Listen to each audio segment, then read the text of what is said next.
Hey guys, ஃபைனலாக ஜிபிஎக்ஸோட demon GR 200R அப்படிங்கிற இந்த ஒரு என்ட்ரி லெவல் ஃபுல்லிஃபைடு பைக் பார்த்திங்க அப்படின்னா இந்தியாவில் யமஹாவோட R15க்கும் கேடிஎம்மோட RC 200க்கும் ரைவலாக லான்ச் பண்ண போகிறதா அனௌன்ஸ் பண்ணியிருக்காங்க. இந்த டீமன் GR 200R பார்த்தீங்கன்னா அண்டர் 2 lakh ருபீஸில் வந்து லான்ச் பண்ண போகிறாங்க. எப்போ லான்ச் பண்ண போகிறாங்க, என்ன கான்ஃபிகரேஷனில் லான்ச் பண்ண போகிறாங்க, என்ன ப்ரைஸ் வரப்போகுது அப்படிங்கிறத டீட்டெயிலாக நம்ம இந்த வீடியோவில் பார்க்கலாம். உங்களுக்கு இந்த பைக்கோட டிசைன், கலர்ஸ் எல்லாமே பிடிச்சிருக்கா அப்படிங்கிறத வீடியோவோட காமெண்ட் செக்ஷனில் கமெண்ட் பண்ணுங்கள். இந்த வீடியோ பிடிச்சிருந்தா லைக் பண்ணிக்கோங்க. தயவு செஞ்சு நம்ம சேனலையும் சப்ஸ்கிரைப் பண்ணிக்கோங்க.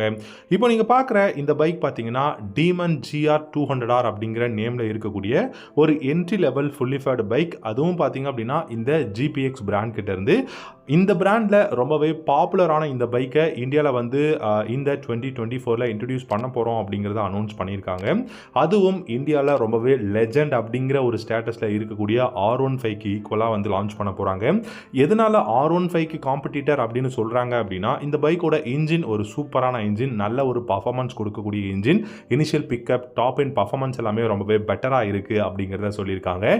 இனிஷியலாக பார்த்தீங்க அப்படின்னா இந்த பைக்கோட இன்ஜின் ஹார்ஸ் பவர் அப்படிங்கிறது கிட்டத்தட்ட 23 ஹார்ஸ் பவரும் உங்களுக்கு 15.7 நியூட்டன் டார்க்கும் இந்த பைக்கால் ப்ரொடியூஸ் பண்ண முடியும் அப்படிங்கிறது சொல்லியிருக்காங்க.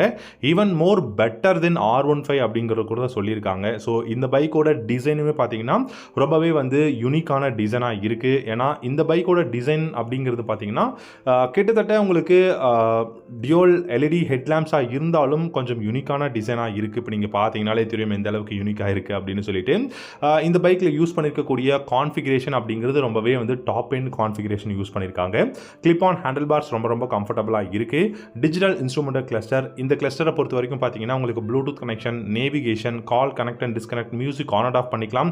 இந்த மாதிரி நிறைய பெஸ்ட்டான இன்ஃபர்மேஷன்ஸ் வந்து உங்களால் பண்ண முடியும். அதுவும் கலர் இன்ஸ்ட்ருமெண்டல் கிளஸ்டரை வந்து கொடுத்துருக்காங்க. நல்ல ஒரு மீடியம் சைஸ் விண்ட்ஷீல்டு வந்து பார்த்தீங்க அப்படின்னா ஃப்ரண்ட்டில் வந்து இருக்குது. அதே சமயம் உங்களுக்கு நல்ல பில்டு குவாலிட்டியும் இருக்குங்க. அண்ட் தென் இந்த பைக்கில் முக்கியமாக நம்ம பேச போகிறது இந்த பைக்கோட சஸ்பென்ஷன்ஸ் அப்படின்னு பார்க்கலாம். ஃப்ரண்ட்டை பொறுத்த வரைக்கும் உங்களுக்கு நார்மலான USD ஃப்ரண்ட் ஃபோக்ஸ் வந்து கொடுக்க போகிறாங்க. ரியரில் மோனோஷாக் சஸ்பென்ஷன்ஸ், அது கூட பார்த்தீங்கன்னா அலுமினியம் ஸ்விங் ஆமோட வந்து வரப்போகுது. கண்டிப்பாக பைக்கோட ஸ்டெபிலிட்டி அப்படிங்கிறதும் வந்து இம்ப்ரூவ் பண்ணியிருக்காங்க இந்த டைம். அதே சமயம் நல்ல கான்ஃபிகரேஷனும் வந்து கொடுத்துருக்காங்க. இந்த பைக்கோட பிரேக்ஸ்னு பார்த்தீங்கன்னா ஃப்ரண்ட்டில் உங்களுக்கு சிங்கிள் டிஸ்க்கும் ரியர்லையும் சிங்கிள் டிஸ்க்கும் கொடுத்துருக்காங்க.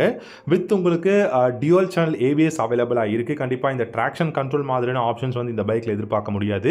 So front and rear single disc brake, dual channel ABS வந்து அவைலபிளாக இருக்குது. இப்போ நீங்கள் பார்த்தீங்கன்னாலே தெரியும் அந்த டியூவல் பேரல் எக்ஸாஸ்ட் சிஸ்டம் வந்து கொடுத்துருக்காங்க. ஸோ டியூவல் பேரல் எக்ஸாஸ்ட் அப்படின்னும் போது சவுண்ட் கண்டிப்பாக டிஃப்ரெண்ட்டாக இருக்கும். BS6ஓட emission phase two emission norms படி லான்ச் பண்ணுறதுனால கண்டிப்பாக அந்த ஒரு சவுண்ட் எல்லாமே டிஃப்ரெண்ட்டாக தான் இருக்கும். அதே சமயம் பார்த்தீங்கன்னா உங்களுக்கு நல்ல கம்ஃபர்டபுளான ரைடிங் போஸ்டர் வந்து கொடுத்துருக்காங்க. கொஞ்சம் ஃபார்வர்ட் லீனிங்காக இருந்தாலும் கம்ஃபர்டபுளாக இருக்கும். உங்களுக்கு சிட்டியில் டிராஃபிக்கில் கொஞ்சம் நல்லா யூஸ் பண்ணலாம். பட் லாங் அப்படின்னு நீங்கள் யோசிச்சிங்கன்னா பேக் பெயின் எல்லாமே நீங்கள் யோசிச்சாகணும். அதுவும் இந்த ட்ராக் ஓரியன்ட் பைக்ஸ் எல்லாம் நீங்கள் யோசிக்கிறீங்கன்னா லாங் ரைடு வந்து ரொம்பவே வந்து கஷ்டமாக தான் இருக்கும். அண்ட் உங்களுக்கு பில்லியன் கம்ஃபர்டபுள் எப்படி இருக்குன்னு கேட்டிங்கன்னா R15 எப்படி ரொம்ப கஷ்டமாக இருக்கோ அதே மாதிரி தான் இந்த டீமன் GR 200Rலையும் கஷ்டமாக இருக்கும். ஏன்னா ஏரோடைனமிக்ஸ் அதை வந்து நம்ம வந்து கரெக்டாக கொண்டு வந்தால் தான் பைக்கோட லுக்கில் இருந்து இதோட ஸ்பீட் வந்து எல்லாமே கரெக்டாக இருக்கும். அப்படிங்கிறதுனால பில்லியன் சீட் அப்படிங்கிறது பெருசாக வந்து கண்டுக்க மாட்டாங்க. பட் இந்த பைக்லையுமே அப்படி தான் இருக்குது. ஆனால் நல்ல கான்ஃபிகரேஷன்ஸ், நல்ல ஒரு பெஸ்ட்டான ப்ரைஸுங்க. 1,85,000 1,95,000 வரைக்கும் நம்ம வந்து எதிர்பார்க்கலாம். நல்ல கான்ஃபிகரேஷனும் இருக்குது. நிறைய கலர்ஸ்லும் பார்த்தீங்க அப்படின்னா ஆஃபர் பண்ணுறாங்க. ஸோ அப்படி இருக்கும்போது இந்த பைக் இந்தியாவில் கூடிய சீக்கிரம் இந்த 2024 லான்ச் ஆச்சு அப்படின்னா ஒரு வர்த்தான வேல்யூ ஃபார் மணியான பைக்காக இருக்கும் அப்படின்னு நான் நினைக்கிறேன். நீங்கள் என்ன நினைக்கிறீங்க அப்படிங்கிறத காமெண்ட் செக்ஷனில் கமெண்ட் பண்ணுங்கள். Thank you so much.